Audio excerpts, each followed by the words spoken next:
Hello students, welcome to Vipin Sharma Physics channel as well as School of Science Patiala on YouTube channel and School of Science Academy students and my students from various parts of the country or Asia and students हमारा इस Hindi version lectures में means English version lecture में मैं आपको current electricity के अंदर introductions फिर उसके बाद हमने करंट इलेक्ट्रिसिटी में रेजिस्टेंस रेजिस्टिविटी कंडक्टिविटी राइट सब कुछ हमने स्टडी किया ओम्स लॉ बहुत डिटेल में स्टडी किया एंड अब स्टूडेंट्स ओम्स लॉ के ऊपर मैं एक टॉपिक आज करवाने जा रहा हूं उसका नाम है limitations of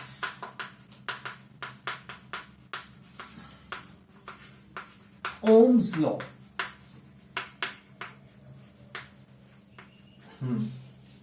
Limitations of Ohm's law. क्या पूछ रहे हो वंदित आप?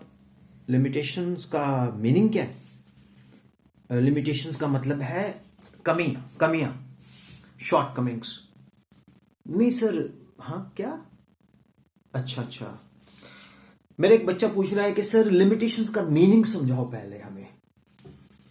फिजिक्स में लिमिटेशंस का मतलब क्या है? यस, लिमिटेशंस एंड ड्रॉबैक्स में क्या डिफरेंस है?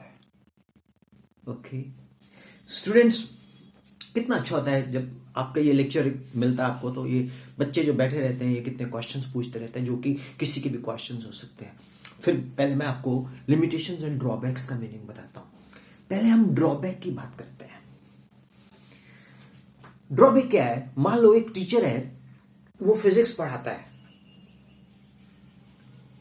जब टीचर फिजिक्स पढ़ाता है तो उसको फिजिक्स ही नहीं आती, वो ड्रॉबैक है। That is called drawback. He is teaching physics but he doesn't know physics, that is drawback. अब लिमिटेशंस क्या है कि वो फिजिक्स पढ़ाता है और उसको बायोलॉजी नहीं आती, दैट इज लिमिटेशन। अब ओम्स लॉ ने बहुत सारे पॉइंट्स इतने अच्छे क्लियर कर दिए हम लोगों को, और वो प्रैक्टिकली भी यूजफुल लगा, तो उसको हमने एक्सेप्ट कर लिया। लेकिन समहाउ कुछ चीजें ओम्स लॉ एक्सप्लेन नहीं कर पाया। जो चीजें ओम्स लॉ एक्सप्लेन नहीं कर पाया तो वो उसकी लिमिटेशन हो गया। Hope it is clear. जो चीजें ओम्स लॉ एक्सप्लेन नहीं कर पाया वो उसकी क्या होगी? लिमिटेशन। तो डियर स्टूडेंट्स, मैं लिमिटेशंस ऑफ ओम्स लॉ के ऊपर अब बात करता हूं। सबसे पहले तो आपको एक चीज क्लियर कर दूं, Ohm's law is not considered to be a fundamental law। ये लेक्चर आपने नोट नहीं करना, सिर्फ समझना और सिर्फ सीखना है। जहां नोट करना होगा मैं बोलूंगा, अभी आप पेन कॉपी बंद कर दो, सिर्फ सुनो।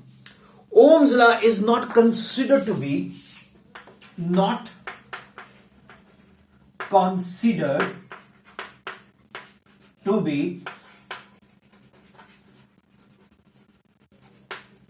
fundamental law।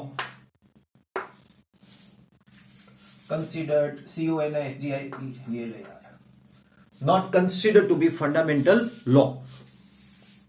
ठीक है ना? तो Ohm's law is not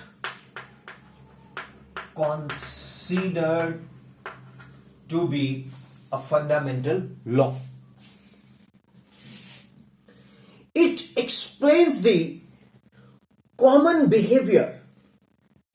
It explains the common behavior of many substances under given conditions। तो बहुत सारे substances के ये common behavior को under given conditions ये explain करता है। तो it is therefore possible that some materials may not strictly follow the Ohm's law। V is proportional to I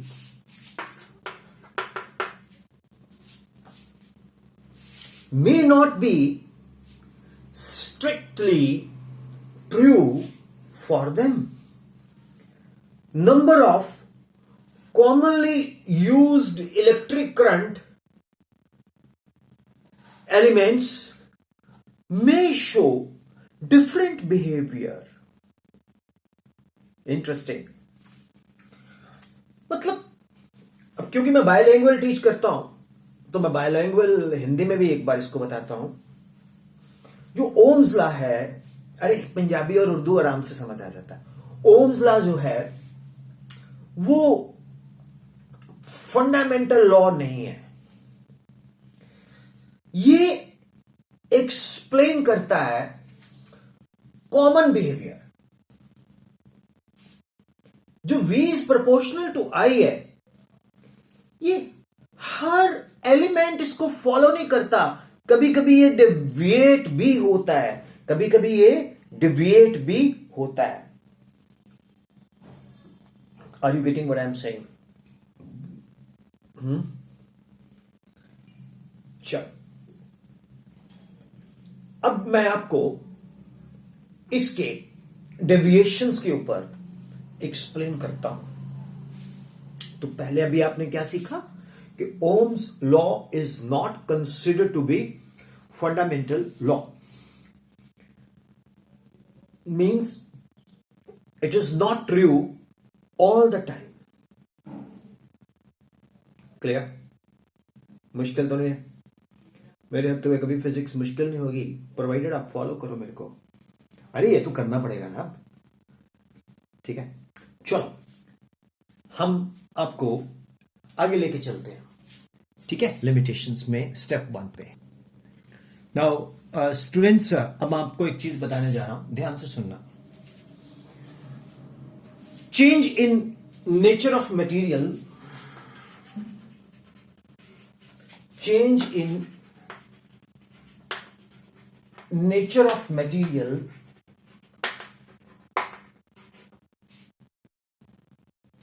occurs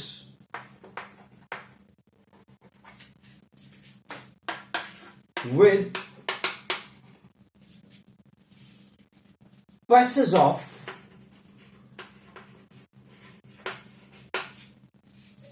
current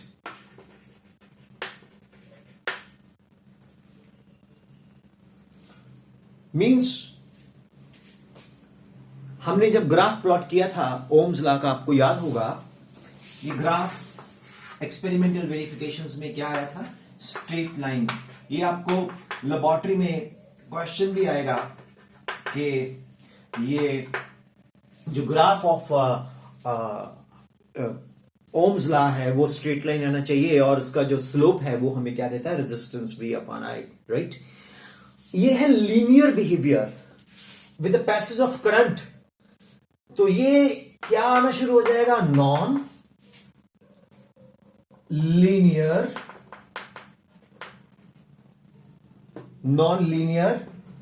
behaviour. Non linear behaviour. अब आप समझो. आप एक को पहले मैं कोरिलेट एग्जांपल देता हूं. आप एक कोचिंग सेंटर ज्वाइन कर लेते हो, उसकी मार्केटिंग वाले फोन करके बोलते हैं आप कबीर के फादर बोल रहे हो, आप हमारे कोचिंग सेंटर में आओ, आपका बच्चा जैसे ही आएगा वो टॉप करेगा, ये करेगा, वो करेगा, इतनी फीस ये जमा कराओ, सीट बुक कर दूं. अब फादर बोलेगा हाँ जी वो जाएगा, अपना चेक पकड़ा आएगा. तो बच्चा जब पढ़ने जाता है तो पहले पहले महीने तो बिंदास, दे टॉपिक पे टॉपिक, मजा आ रहा है. अचानक या तो वो जो टीचर है वो चला गया, उसको ज्यादा कहीं भाव मिल गया, वो छोड़ देगा, दूसरी तरफ चला जाएगा, फिर कोई और टीचर आ जाएगा, फिर कोई और टीचर आ जाएगा.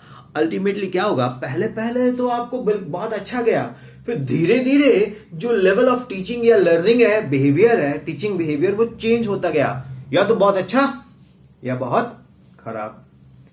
तो वो लीनियर फंडामेंटल जो प्रॉमिस था आपको मार्केटिंग टीम का किया हुआ वो पॉसिबल नहीं है, गलत हुआ, वायलेट हुआ। That is called non linear behaviour. Means जैसे हम एक्सपेक्ट कर रहे थे कि it should be a linear, वैसे हुआ ही नहीं। ये क्या हो गया? Non linear behaviour. इंटरेस्टिंग। तो अब नॉन लीनियर बिहेवियर में क्या है कि ये ऐसे चला गया भाई, यहां तक तो था ठीक, कोचिंग सेंटर। अब देखो यहां से ये उसका बिहेवियर हो गया, ये जाना चाहिए था ऐसे, जाना था जापान, पहुंच गए चीन। चीन समझ गए ना, चीन, चीन को कौन नहीं जानता है ना। तो जाना था जापान, समझ गए चीन, समझ गए ना, पहुंच गए चीन, समझ गए ना। मतलब क्या यार, आए थे तो पढ़ने हम यहाँ, क्या बोलते हैं, इंजीनियर बनने के लिए। ये तो बीएससी तो फिर भी अच्छी होती है, मतलब पता नहीं लग रहा। आईआईटी जाना था, आईटीआई में जाने गए। तो ये नॉन लीनियर बिहेवियर है। कोई डाउट? मेरे एक बच्चा पूछ रहा है कुछ। हाँ सर ये नॉन क्या? हाँ हाँ हाँ हाँ स्वाति, क्या क्या है बेटे क्वेश्चन तुम्हारा? स्वाति जरा जोर से। अच्छा मैं पास आके पूछता हूँ, एक मिनट होल्ड करो। आप लोग रिकॉर्डिंग के चक्कर में नहीं बोलते। ओके, ये नॉन लीनियर बिहेवियर होता क्यों है? देखो मेरे बच्चे, ये नॉन लीनियर बिहेवियर इसलिए होता है जब हम करंट पास करते हैं ना किसी कंडक्टर में। कंडक्टर, मेटल कंडक्टर की बात कर रहा हूं। एक बार इसने पता क्या किया, इसने ठाकुर ने, इसके पड़ोस में एक बस का कंडक्टर रहते थे, प्राइवेट बस के कंडक्टर। जाके बोला अंकल आपके अंदर से करंट पास करके बिहेवियर स्टडी करना है। तो अरे कंडक्टर, वो बस वाले कंडक्टर सर नहीं, मेटालिक कंडक्टर। मत किया करो ऐसे उल्टे पुल्टे काम। अच्छा कि सर ने बोला है कि कंडक्टर में से करंट पास करना है तो आपका रेजिस्टेंस निकालना है। बोलता बेटा मेरे को तो मार देगा। कहता नहीं नहीं मैं बैटरी ले आऊं 12 वोल्ट वाली। अरे भाई मेटालिक कंडक्टर की बात कर रहे हैं हम, मेटल वाला कंडक्टर। आगे से मत करना ऐसे। अच्छा तो आप जब कंडक्टर, चलो छोड़ो, आपने कभी वायर देखी है? हाँ देखिए। अच्छा वायर में से करंट पास किया है? किया है। थोड़ी देर बाद वो वायर गर्म हो जाती है। आप मोबाइल वाला चार्जर भी देख लो, गर्म नहीं हो जाती वो? हाँ क्यों होती है मालूम? जैसे जैसे हम करंट उसमें से पास करते जाएंगे ना तो बस कंडक्टर नहीं, जैसे जैसे हम उसमें से करंट पास करते जाएंगे ना तो मालूम है क्या होगा? उसमें हीटिंग डेवलप हो जाएगी। पता है क्यों? उसके अंदर जो कर्नल्स है ना, पॉजिटिवली चार्ज कर्नल्स, वो अपनी पोजीशंस पे वाइब्रेट करेंगे। एंड जब वो अपने पोजीशंस पे वाइब्रेट करेंगे तो एज ए रिजल्ट क्या होगा कि वो इलेक्ट्रॉन्स को रोकेंगे। अब देखो ना, आप सड़क पे खड़े हो, कोई बली आपको पहले ऐसे रोक ले, फिर ऐसे रोक ले, फिर आप बोलेगा सर तेरी ऐसी की तैसी, तू हमें क्यों रोक रहा है? इसी तरह से इलेक्ट्रॉन कर्नल को बोलता है तू हमें क्यों रोक रहा है? क्या आ जाएगा? रेजिस्टेंस। तो जो वो रेजिस्टेंस आएगा, मेरे से ना हंसी अभी तक नहीं रुक रही है। एनीवे वो रेजिस्टेंस जो है वो क्या करेगा? उसको अपोज करेगा तो टेम्परेचर राइज हो जाएगा। अरे यार आपने 10th में नहीं पढ़ा H is equal to I square R T? H is equal to I square R T पढ़ा नहीं है? कोई ना, मैं फिर इसमें भी डाल दूंगा, एक प्लेलिस्ट में डाल दूंगा। तो इसलिए टेम्परेचर के बढ़ने से ओम्स लॉ बेचारा हिल जाता है। तभी तो कहते हैं ओम्स लॉ ने क्या बोला? Keeping the physical condition of the conductor constant, length, area of cross section, temperature, nature of material of the conductor, then यार 2 मिनट के लिए, nature of material of the conductor, then it will not then and only then V is proportional to I, otherwise it is not proportional to I. आप ना अभी मत लिखो, इस lecture को आप वीडियो से ही समझना। चलो ठीक है। आज आप बैठो आराम से, समझो इसको। हाँ ठीक है, क्योंकि ये सारा थोरेटिकल सा तो है, मैथमेटिकल पार्ट होगा तो मैं चाहूंगा आप नोट कर लो। थोरेटिकल तो यार आप कितने लकी हो यार, आपके पास टीचर आपके हमेशा जेब में, जब दिल करो निकालो। बस पढ़ने का शौक होना चाहिए। एक तो ये जो है ना, वो खेल लिया करो, मैं रोकता नहीं हूं, पर you should use internet instead internet uses you, बस। चलो ये ठीक हो गया। टेम्परेचर बढ़ेगा, रेजिस्टेंस बढ़ेगा, जैसे जैसे टेम्परेचर बढ़ेगा रेजिस्टेंस बढ़ेगा, तो वायलेशन हो जाएगी। Fall of potential is not proportional to current. Any question, any doubt? So आपने देखा कि एक वेरिएशन आ गया, ओ ए जाना था बन गया ओ बी, जाना था जापान पहुंच गए चीन, समझ गए ना? फॉलो भैया। डाउट? को पूछ लो, क्वेश्चन पूछना नहीं? चलो राइट ऑन। अगला point, measurable current starts flowing only at a particular potential difference. दूसरा point, measurable current starts flowing at a particular potential difference. Measurable current starts flowing at a particular potential difference. अब आप देखो, अब आप घर में जाते हो तो मम्मी पापा बोलते बेटा पढ़ ले। हाँ मम्मा पढ़ लेता हूं। 2 घंटे लगे हुए पबजी पे खेलना, और तो कुछ है ही नहीं आपने। अरे जब हम होते थे ना, हम पिट्ठू गरम, gulli danda, छूछलिका, ice price, steps, इसको हम पंजाबी में पीचो बोलते हैं, बंटे। तुम लोग क्या खेलते? पबजी, ठीक है, लूडो। अबे मोटे हो जाओगे खा खा के। एक तरफ ऐसे चर रहे होते हो, हैं ऐसे चर रहे हो, साथ में लूडो। अबे फिजिकल गेम खेला करो, ठीक? एनीवे, मम्मी बोलेगी बेटा पढ़ ले। हाँ ठीक है। और जब शाम को आते हैं ना पिताश्री, वो बोलते हैं पढ़ाई की? पापा जी पढ़ रहा हूं। वो लगा पोटेंशियल डिफरेंस, तो जाके स्टडी करने लगे। इसी तरह से एक कंडक्टर ले लेते हैं, उस कंडक्टर, ये जो चौक मारा, कंडक्टर लिया, इधर बैटरी लगाई, पोटेंशियल डिफरेंस लगाया। ये बोलता हम में से करंट तुम नहीं निकाल सकते हैं। क्यों? अरे वोल्टेज ही बहुत ही कम है, 1 वोल्ट है। तो 2 वोल्ट करो, 3 वोल्ट करो, जाके 12 वोल्ट पे ये काम करने लगा, फिर जाके करंट निकला। तो ओम्स लॉ ने बोला, श्री फबद्दा ओम्स लॉ बोलता fall of potential is directly proportional to current. आपने एक वोल्ट का पोटेंशियल डिफरेंस लगाया, करंट फ्लो ही नहीं कर रहा। आप ओम्स को फोन लगा रहे हो, 9814121996। Hello Ohms, Simon Ohms. हाँ, और तू तो कह रहा सीखा करंट फ्लो करेगा, जो तो पोटेंशियल डिफरेंस होगा तो कुछ भी नहीं हो रहा है, वो डर जाएगा। मैं बताता हूं, अबे एक पर्टिकुलर आपको पोटेंशियल डिफरेंस देना होगा, तभी करंट फ्लो करेगा। अरे मम्मी के कहने से तुम नहीं पढ़ रहे हो, जब शाम को डैड आते हैं फिर पता लगती है वॉट, फिर जाके किताबें खुलती है, पता पटकते लगेंगे। तो वो डैड वाला पोटेंशियल डिफरेंस से तो किताब खुल गई है, मम्मी वाले पोटेंशियल डिफरेंस से अब क्या बोलते हैं आप, नहीं, पर जरूरी नहीं है कहीं मम्मी का पोटेंशियल डिफरेंस ज्यादा काम करता है, वो तो डैड के भी ऊपर कर जाता होगा। एनीवे, तो एक प्रॉपर पोटेंशियल डिफरेंस चाहिए तो जाके ये चलेगा, ठीक है? एक तो ये इसका फेलियर हो गया, तो हमें एक पर्टिकुलर पोटेंशियल डिफरेंस चाहिए। अगला पॉइंट क्या है?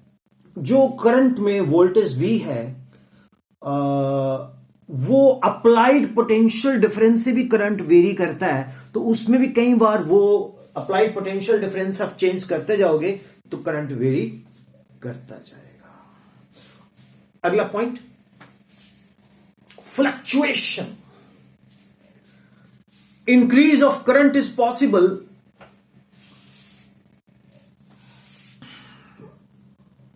with decrease in voltage. you may note one value of a given value of V.